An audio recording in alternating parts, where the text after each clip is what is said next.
Welcome back. Hi everyone, कैसे हैं आप लोग। तो ये मैथ्स पेडागोजी का तीसरा क्लास है। इससे पहले मेरा 2 क्लास हो चुका है। ये मैथ पेडागोजी का एक सीरीज चल रहा है जिसमें हमने पुराने क्वेश्चंस को अल्टरनेटिव कहीं से भी ले लिया है और ये एक सीरीज है जिसमें 10 क्वेश्चन रहते हैं। आप 10 क्वेश्चंस को कीजिए और इससे आपको ये पता चलेगा कि आप की एबिलिटी कितनी है, आप कितना कर पाते हैं और आप कितना अच्छा स्कोर कर पाएंगे। तो आज का हमारा पहला प्रश्न है, 44 लिखने के लिए कहने पर ग्रेड 2 के कुछ छात्र ने 404 लिखा। जब बच्चे को आप 44 लिखने बोल रहे हैं तो उन्होंने 404 लिख दिया। एक शिक्षक के रूप में आप इसे कैसे संबोधित करेंगे। देखिए, आप एक टीचर हैं, मैथ टीचर हैं, अब इसको कैसे देखेंगे, किस नज़रिए से देखेंगे। बच्चे ने 44 को 404 लिख दिया।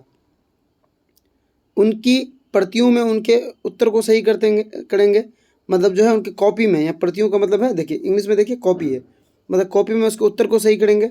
सिर्फ उत्तर में सही कर देने से होगा कि और करेंगे। तो आगे ऑप्शन पढ़ते हैं। ठोस सामग्री का उपयोग करके विनिमय के सिद्धांत को समझाएंगे।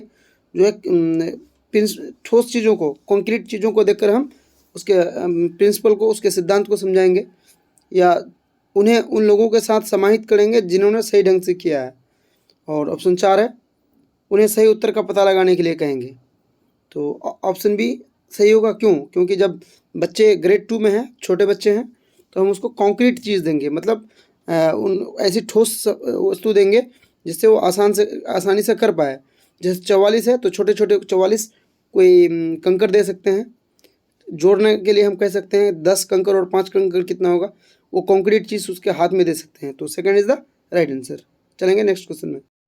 आज का हमारा दूसरा प्रश्न है, निम्नलिखित में से कौन सा NCF 2005 के अनुसार प्राथमिक स्कूल गणित पाठ्यक्रम का हिस्सा नहीं है।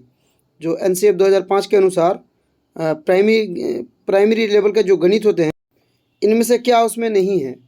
तो पहला है टेसेलेशन, दूसरा है सिमेट्री, तीसरा है पैटर्न्स और चौथा है रेशियो। तो जब आप प्राइमरी का मैथ देखेंगे तो उसमें आपको देखेंगे कि टेसेलेशन भी पाया जाता है, सिमेट्री भी होता है, सिमेट्री का बहुत ज़्यादा क्वेश्चंस भी रहता है और पैटर्न्स भी रहता है, लेकिन रेशियो प्राइमरी लेवल पर कहीं भी नहीं है। तो यहाँ कौन सा होगा? रेशियो। ऑप्शन 4 सही होगा।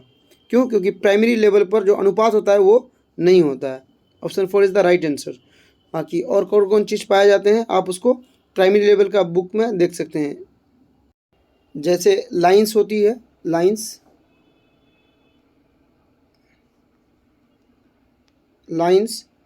और मैपिंग भी होता है प्राइमरी लेवल पर, मैपिंग। उसके अलावा मेज़रमेंट होता है, मेज़रमेंट, जिसको हिंदी में माप बोला जाता है, माप, इंग्लिश में मेज़रमेंट। लीनियर इक्वेशन जो होता है वो भी प्राइमरी लेवल में होता है, लीनियर इक्वेशन। अब इसको नोट डाउन कर सकते हैं यहाँ से। उसके अलावा शेप एंड एंगल्स होता है, शेप एंड डिज़ाइन होता है। बाकी इसमें जो नहीं होता है वो रेशियो नहीं होता है, ओनली कोण नहीं होता है, रेगुलर 2D शेप नहीं होता है। तो आप इन चीज़ों को नोट्स कर सकते हैं। निम्नलिखित संसाधनों में से कौन सा TLM शिक्षक द्वारा ये दिखाने के लिए इस्तेमाल किया जा सकता है कि विभिन्न आयामों के 2 आयतों में सूत्र का उपयोग किए बिना एक ही क्षेत्र या क्षेत्रफल निकाला जा सकता है। इसका कहने का यह मतलब है कि मान लेते हैं कोई 2 आकृति को ले लेंगे, मान लेते हैं आयत ही ले लें, इसमें आयत का क्षेत्रफल क्या होता है? लंबाई गुना चौड़ा। मान लेते हैं पहले आयत में लंबाई 3 है, दूसरे और चौड़ाई 2 है, और दूसरे में लंबाई 2 है, चौड़ाई 3 है, तो क्षेत्रफल सेम होगा। तो किस चीज़ से पता लगाया जा सकता है? स्केल से, ग्राफ पेपर से, थ्रेड यानी धागा से, या टाइल्स से। तो जब आप देखेंगे तो एक तो होगा कि स्केल से आप ऐसी चीज़ों का स्केल से ऐसी चीज़ों का पता नहीं लगाया जा सकता है। ग्राफ पेपर से आप इजीली पता कर सकते हैं। और एक होगा टाइल का प्रयोग करके भी आप इजीली इसका पता लगा सकते हैं। तो B और D होगा। यहाँ देखिए कंबाइन किया हुआ है ऑप्शन, देखिए ऑप्शन बी में B और D को एक साथ कंबाइन किया गया है, तो वहाँ पर ऑप्शन बी सही होगा। हम आपको दिखा रहे हैं। यहाँ देखिए, यहाँ ग्राफ का इस्तेमाल पहले हम क्या कर रहे हैं, हॉरिजॉन्टल रूप में कर रहे हैं, बाद में वर्टिकल। एरिया सेम होगा। यहाँ आयत को हम पहले टाइल्स, जिसको हम बोलेंगे टाइल्स को खड़ा कर देंगे या टाइल्स को हॉरिजॉन्टल में कर देंगे, उसका जो है एरिया सेम होगा। तो टाइल्स और हम ग्राफ का इस्तेमाल कर सकते हैं सेम आकृति के लिए। नेक्स्ट प्रश्न है, निम्नलिखित में से कौन सा गणित में कम करने के कारक हो सकता है? मतलब इसमें इनमें से कौन सा ऐसा कारण है जो बच्चा जिसमें एक रियल कारण है जिसमें बच्चा गणित में कमज़ोर हो सकता है?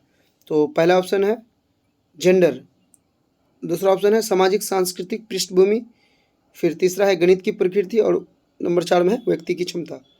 देखिए, जेंडर कभी भी मैथ सीखना ना सीखना का कारण नहीं होता है। गणित की प्रकृति जो नेचर ऑफ मैथमेटिक्स है सारे बच्चों के लिए एक जैसा होता है, तो ये रीज़न हो नहीं सकता है। इनेट एबिलिटी टू पर्सन, व्यक्ति की क्षमता, हर एक व्यक्ति की क्षमता होती है गणित सीखने की, लेकिन देखिए कभी कभी इफेक्ट क्या कर जाता है पृष्ठभूमि। मान लेते हैं कोई बच्चा, दो बच्चा है, एक बच्चा फार्मर का है और एक बच्चा कोई दुकानदार का है। तो दुकानदार का बच्चा बचपन से दुकान में बैठता है तो जोड़ घटा को अच्छी तरह देखा है, दैनिक जीवन में उसका उपयोग किया है। लेकिन जो फार्मर का बेटा है, किसान का बेटा है, उन्होंने ऐसी चीज़ें नहीं देखी है, तो हो सकता है कि उनकी मैथ थोड़ी सी कमज़ोर हो। तो यहाँ पर second is the right answer. निम्नलिखित में से कौन सी ये समझाने के लिए सबसे उपयुक्त रणनीति है कि 1/4 1/3 से कम है? बच्चे को बताना है कि बाबू 1/3 से 1/4 कम होता है। कहीं वो 1/3 को छोटा ना समझ ले क्योंकि 3 है, लेकिन नहीं, आप 1/4 इसलिए छोटा होगा क्योंकि एक चीज़ों को 4 आदमी में बांट रहे हैं और एक चीज़ों को 3 आदमी में बांट रहे हैं, तो 4 वाला छोटा होगा ऑब्वियसली। तो हमको बच्चे को समझाना है, कैसे समझाएंगे? तो इसमें 4 ऑप्शन दिया गया कि किस चीज़ों का आप प्रयोग करेंगे। यूजिंग एलसीएम, एलसीएम से ऐसी चीज़ों का पता नहीं लगाया जा सकता है। Using paper strips, using dice block और using number chart. Number chart जो होता है कि यहाँ 0 इधर प्लस वाले हैं, इधर माइनस वाले हैं, तो इससे तो पता नहीं लगेगा। और डाइस ब्लॉक और यूजिंग स्ट्रिप, देखिए स्ट्रिप में इसलिए हो सकता है, बता रहे हैं, मान लेते हैं 2 पेपर को दे देंगे बच्चे के सामने ऐसे करके, इसको 4 भागों में बांटेंगे, इसको 3 भागों में बांटेंगे। अब तो पता चल जाएगा ना कि ये वाला भाग जो है 1 2 3 4 छोटा होगा और यहाँ इसमें सेम पेपर अगर 3 भागों में बांटेंगे तो ये बड़ा होगा। तो हम यूजिंग पेपर स्ट्रिप यानी पेपर स्ट्रिप्स का उपयोग करके हम बच्चे को आसानी से सिखा सकते हैं। Second is the right answer. प्राथमिक विद्यालय के बच्चों को गणित पढ़ाते समय पाठ योजना यानी लेसन प्लान बनाने का सबसे महत्वपूर्ण पहलू निम्नलिखित में से कौन सा है? आप में से अगर जिन लोगों ने डीएड या बीएड जो है रेगुलर मोड से किया है, डाइट से किया है, तो उनको पता होगा कि उन्हें लेसन प्लान करना पड़ता है। अभी लर्निंग प्लान के नाम से जो कॉलेजों में होता है, हमने खुद किया है, तो लेसन प्लान या लर्निंग प्लान बनाना पड़ता था। ऐसा क्यों? पाठ्य पुस्तक के अनुक्रम के बाद? ऐसा नहीं है, वो पहले बनाना पड़ता है। संरक्षित तरीके से गणितीय अवधारणा को प्रस्तुत करने के लिए? ऐसा नहीं है कि आप बच्चों को क्या करेंगे, स्ट्रक्चर मैनर करेंगे, ऐसा नहीं है। छात्रों को अवधारणाओं के निर्माण की अनुमति देने का अवसर प्रदान करना, ये सही है कि छात्रों को हम क्या प्रोवाइड करेंगे कि आप गणित के बारे में ये जो है कंस्ट्रक्शन करें कॉन्सेप्ट को। तो third is the right answer. और ये जो सवाल है, नॉर्मली ये सवाल पियाजे से पूछा जाता है, यह नाम नहीं दिया है लेकिन सवाल पियाजे का ही है। क्यों? क्योंकि यहाँ पे बोला गया है कि रचनावादी, और पियाजे क्या थे? रचनावादी थे। तो बोला कि निम्नलिखित में से किसी रचनावादी गणित कक्षा के विशेषता नहीं माना जा सकता है। रचनावादी लोग किसे जो है विशेषता गणित की नहीं मानते थे। गणित सीखने में भाषा और संवाद की भूमिका पर ध्यान दिया जाता है, इसको मानते थे, हमको नहीं, यानी नेगेटिव चुनना है।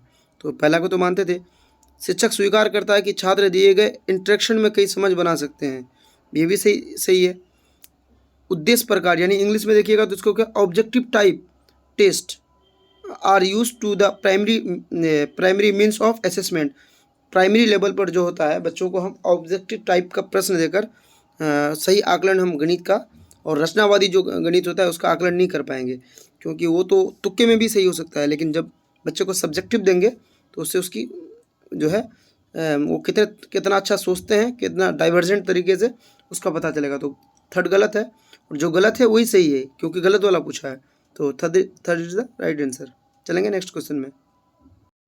निम्नलिखित में से कौन सा कथन गणित की निर्माणवादी, वही कंस्ट्रक्टिव विजन को ही निर्माणवादी या रचनावादी बोला जाता है।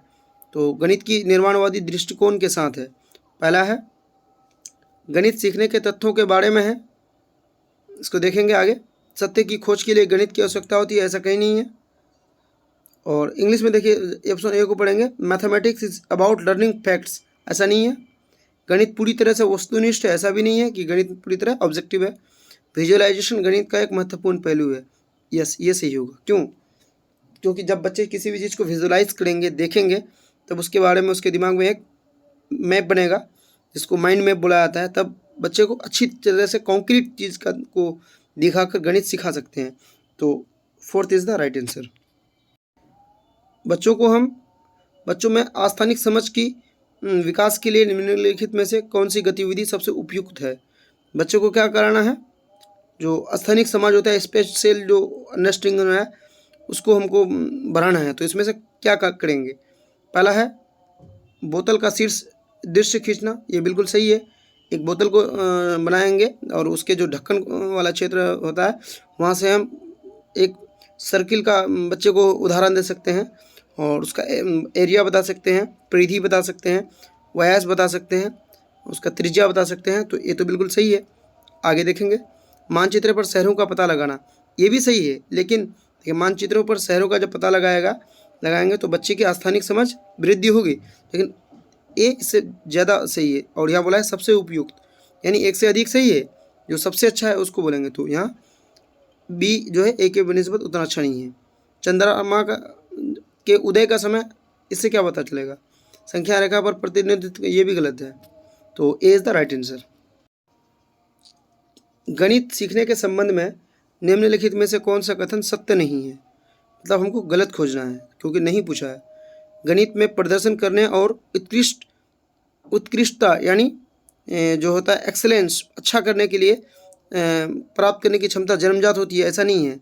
बच्चे को अच्छा माहौल मिले, अच्छा परिवेश मिले तो गणित सीखा जा सकता है, इसमें कोई संदेह नहीं है। क्योंकि फिर वही वाली बात बताएंगे कि एक फार्मर का बच्चा और एक जब शॉपकीपर का बच्चा को कंपैरिजन करेंगे तो शॉपकीपर का बच्चा फार्मर के बच्चे से गणित में अच्छा होगा। क्यों? क्योंकि उन्होंने गणित को डेली लाइफ में यूज़ किया है। तो यहाँ पर ए ही गलत है और गलत पूछ रहा था, इसका मतलब बाकी 3 सही है। तो A is the right answer. तो आज का ये सेशन यही समाप्त होता है। मिलेंगे एक नए वीडियो के साथ, तब तक आप हमारे साथ बने रहें। अगर चैनल में नए हैं तो लाइक करें, सब्सक्राइब करें और दोस्तों के साथ शेयर करें। ये सीरीज हमारा चलता रहेगा और जो प्रीवियस है वो भी हम करते रहें। Thank you for watching.